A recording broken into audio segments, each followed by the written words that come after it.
भारत के अंदर जोर तोर से नशे की तस्करी की जाती है और हद तो तब हो गई जब सांपों को नशे के लिए यूज किया जाने लगा और इसमें बड़े बड़े लोग जो है शामिल होते हैं। लेकिन सांपों को आखिर क्यों नशे के लिए यूज किया जा रहा है और क्यों इनकी तस्करी की जा रही है और इसकी तस्करी में कोई बेनिफिट है या फिर नहीं है, इन सारे सवालों के जवाब आपको मिलेंगे इस वीडियो में, तो वीडियो को लास्ट तक जरूर देखना। जय श्री राम। भारत के अंदर बड़े बड़े लोग बड़ी बड़ी पार्टीज देते हैं, जिनमें से कुछ पार्टी जो होती है वो रेव पार्टी के नाम से जानी जाती हैं। इन पार्टीज की खास बात यह होती है कि यहाँ पे बहुत अमीर घर के लड़के लड़कियां, यंगस्टर्स आते हैं, बड़े बड़े लोग आते हैं, ड्रग्स, दारू, ऐसी चीजें तो छोटी पड़ जाती है इन सब के लिए। तो यहाँ पे इन्होंने एक सॉल्यूशन निकाला नशे के लिए और वो है सांप का जहर।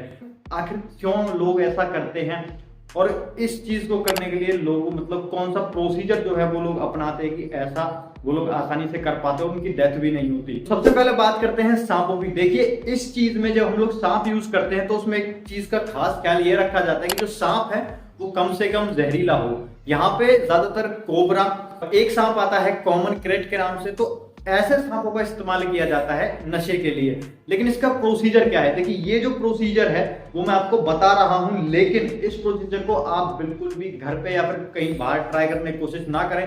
भले ही आप थोड़ा बहुत नशा करते हो, लेकिन ये चीज बहुत ज्यादा हानिकारक आपके लिए हो सकती है। अलग अलग केसेस में सांप को अलग अलग जगह पे कटवाया जाता है। जैसे कि सांप को पकड़ा जाता है और उसको धीरे से अपनी जुबान के जो है यहाँ पास में लाया जाता है। जैसे ही सांप जुबान के पास में आएगा उसके सर पे एक हल्का सा टैप करेंगे। जैसे ही सांप के सर पे एक हल्का सा टैप होगा तो जो सांप है उसकी जीभ बाहर निकलेगी और आपकी जीभ से भिड़ जाएगी और उसके जो फन है उसके अंदर जो थोड़ा सा जो जहर सांप का है वो आपकी जुबान के अंदर से होते हुए आपकी बॉडी में फैल जाएगा और इससे आपको जो है सेटिस्फेक्शन मिलती है नशा करने के बाद। वो नशेड़ी जाने भाई, मुझे तो पता नहीं, तो वो सेटिस्फेक्शन लोगों को वहां पे मिल जाती है। अब दूसरा केस जो है, लोग अंगूठे पे भी कटवाते हैं, पैर के अंगूठे पे कटवाते हैं और यहाँ तक कि इस जो इंडेक्स फिंगर है यहाँ पे भी लोग कटवाते हैं। तो ऐसी ऐसी जगह लोग जो कटवाते हैं अलग अलग डिफरेंट केसेस में। क्वेश्चन यहाँ पे ये है कि सांप जब काटता है तो इंसान की मौत क्यों नहीं होती उस टाइम?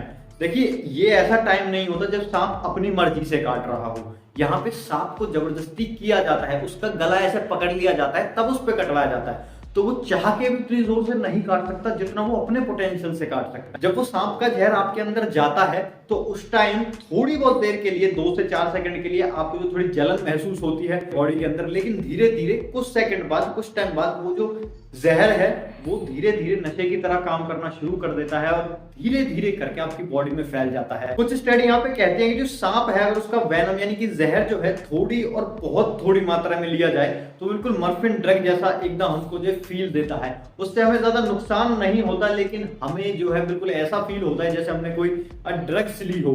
अब बड़ी बड़ी रेप पार्टीज में इसका इस्तेमाल होता है, नॉर्मली ये होता है। इसके केसेस ज्यादा आते नहीं हैं लेकिन ये रुकते भी नहीं है। सांप के जहर को इस्तेमाल करने का एक और रीजन यहाँ पे जो स्टडी बताती है वो ये है कि जब लोग कोकीन वगैरह लेते हैं, ड्रग्स वगैरह लेते हैं या फिर शराब वगैरह पीते हैं, उन सब चीजों से ऊब जाते हैं, यानी कि उनको पी के, उनको खा के, उनको लेके उनको जो है वो फीलिंग नहीं आती, सेटिस्फेक्शन नहीं मिलती। उसके बाद लोग जो है सांप के जहर पे स्विच कर जाते हैं। देखिए, सांपों का इस्तेमाल 2 तरीके से किया जाता है, एक लीगल तरीके से, दूसरा इलीगल तरीके से। अब लीगल तरीका कौन सा है और इलीगल तरीका कौन सा है? जब आपको सांप के जहर का एंटीडोट बनाना है उस टाइम आप जो है गवर्नमेंट अप्रूवल लेके, डॉक्यूमेंटेशन करके सांप जो है लीगल तरीके से खरीद सकते हो और उनका एंटीडोट बना सकते हो अगर आप एक ड्रग मैन्युफैक्चरर हो तो।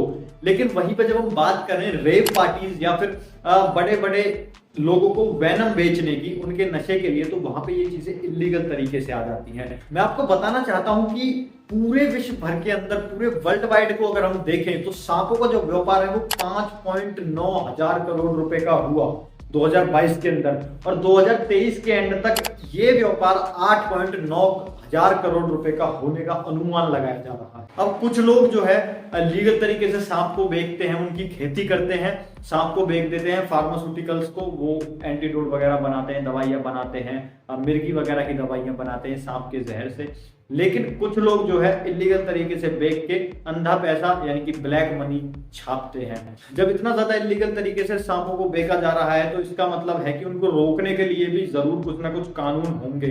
तो भारत सरकार ने 2 कानून बनाए हैं इसके लिए। तो सबसे पहला है भारत में वन्यजीव अधिनियम 1972 और दूसरा है विदेशी व्यापार अधिनियम 1992। इन दोनों के अकॉर्डिंग अगर कोई भी इंसान हमको जो है सांप बेचते हुए, उसकी तस्करी करते हुए या फिर उसको जो इलीगल तरीके से यूज करते हुए इसके वेनम को पकड़ा जाता है तो उसको 7 से 8 साल की सजा हो सकती है और भारी से भारी जुर्माना भी उसको देना पड़ सकता है। उस केस में चाइना, भारत, मलेशिया और इंडोनेशिया जैसे देशों में बहुत बड़े पैमाने पे जो है सांपों की तस्करी की जाती है, उसके जहर की तस्करी की जाती है ताकि लाखों करोड़ रुपए आसानी से छापे जा सके। लेकिन मेरे हिसाब से ये सारी चीजें इलीगल हैं और मैं आप लोगों से दरख्वास्त करता हूं कि आप ऐसा कुछ भी घर पे करने की कोशिश बिल्कुल ना करें कि सांप का जहर आप अपने अंदर इंजेक्ट करने की कोशिश ना करें। ये बहुत ज्यादा ही हानिकारक आपके लिए हो सकता है। और मैं उम्मीद करता हूं ये जो वीडियो है आपके लिए नॉलेजेबल रही होगी और साथ ही साथ आपने बहुत कुछ सीखा होगा। अगर आप लोग चाहते हो कि आपके जो फ्रेंड्स हैं वो अवेयर हो जाए इन सब चीज़ों से, तो मेक श्योर कि आप ये वीडियो अपने दोस्तों के साथ शेयर जरूर कर दें और वीडियो शेयर करने के साथ उनसे कहें कि यार लाइक भी जरूर कर दें और आप लोग भी लाइक करें। मिलता हूँ आप लोगों से एक नई वीडियो में। बहुत बहुत धन्यवाद।